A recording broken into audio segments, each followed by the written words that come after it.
मालिन आवत देख के कलियन कहे पुकार, फूले फूले चुन लिए कली हमारी बार। मालिन को आते देखकर बगीचे की कलियां आपस में बातें करती हैं कि आज मालिन ने फूलों को तोड़ लिया और कल हमारी भी बारी आ जाएगी। अर्थात कहने का तात्पर्य है कि आज आप जवान हैं, कल आप भी बूढ़े हो जाएंगे और एक दिन मिट्टी में मिल जाओगे। आज की कली कल फूल जरूर बनेगी। जहाँ दया तहाँ धर्म है, जहाँ लोभ वहाँ पाप, जहाँ क्रोध तहाँ काल है, जहाँ क्षमा वहाँ आप। कबीर साहिब जी कहते हैं कि जहाँ दया है वही धर्म है, और जहाँ लोभ है वहाँ पाप है, और जहाँ क्रोध है वहाँ सर्वनाश है, और जहाँ क्षमा है वहाँ ईश्वर का वास होता है। इसलिए दया धर्म क्षमा का अनुपालन करना चाहिए तथा क्रोध पर काबू रखना चाहिए।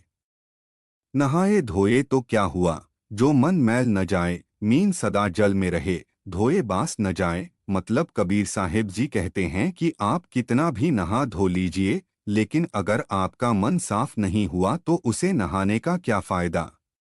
जैसे मछली हमेशा पानी में रहती है लेकिन फिर भी वो साफ नहीं होती, अर्थात मछली में तेज बदबू आती ही है।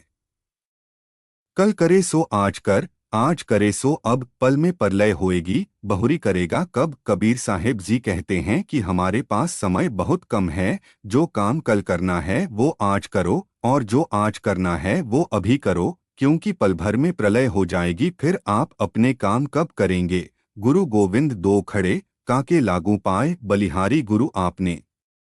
गोविंद दियो बताए। कबीर साहिब जी इस दोहे में कहते हैं कि अगर हमारे सामने गुरु और भगवान दोनों एक साथ खड़े हों तो आप किसके चरण स्पर्श करेंगे। गुरु ने अपने ज्ञान से ही हमें भगवान से मिलने का रास्ता बताया है, इसलिए गुरु की महिमा भगवान से भी ऊपर है और हमें गुरु के चरण स्पर्श करने चाहिए। यह तन विष की बेलरी, गुरु अमृत की खान, शीश दियो जो गुरु मिले तो भी सस्ता जान। कबीर साहिब जी कहते हैं कि यह जो शरीर है वो विष जहर से भरा हुआ है और गुरु अमृत की खान है। अगर अपना शीश देने के बदले में भी आपको कोई सच्चा गुरु मिले तो ये सौदा भी बहुत सस्ता है। ऐसी वाणी बोलिए मन का आपा खोए, औरन को शीतल करे, आपहु शीतल होए। कबीर साहिब जी कहते हैं कि इंसान को ऐसी भाषा बोलनी चाहिए जो सुनने वाले के मन को बहुत अच्छी लगे।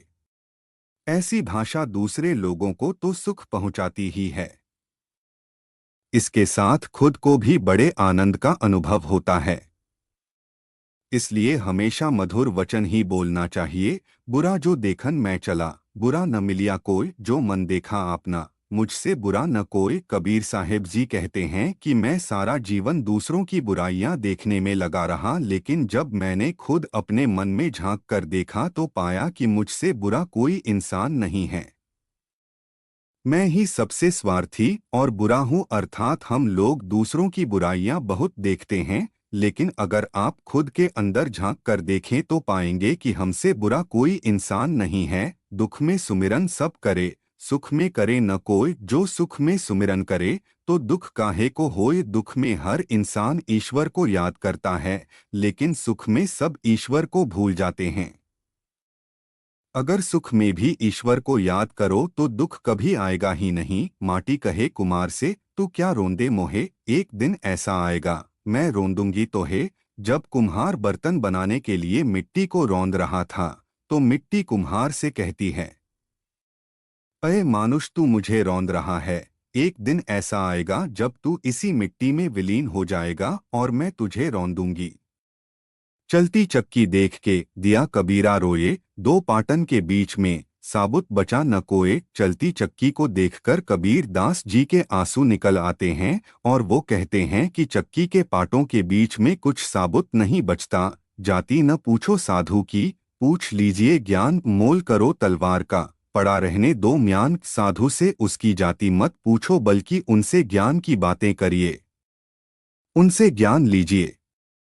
मोल करना है तो तलवार का करो, म्यान को पड़ी रहने दो। साधु ऐसा चाहिए जैसा सूप सुभाए, सार सार को गही रहे, थोथा देई उड़ाए। कबीर दास जी कहते हैं कि एक सज्जन पुरुष में सूप जैसा गुण होना चाहिए।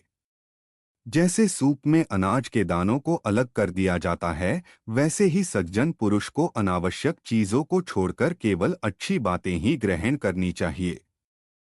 साईं इतना दीजिए, जामे कुटुंब समाये, मैं भी भूखा न रहूं, साधु भी न भूखा जाए। कबीर दास जी कहते हैं कि हे प्रभु, मुझे ज्यादा धन और संपत्ति नहीं चाहिए, मुझे केवल इतना चाहिए जिसमें मेरा परिवार अच्छे से खा सके और मैं भी भूखा ना रहूं और मेरे घर से कोई भूखा वापस ना जाए।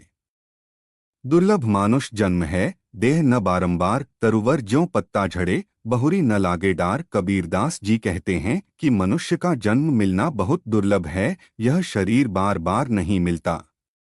जैसे पेड़ से झड़ा हुआ पत्ता वापस पेड़ पर नहीं लग सकता। इसलिए अये मानुष, तुझे जो मानव जीवन मिला है, इसलिए धरती पर कुछ अच्छे कर्म करके जाओ।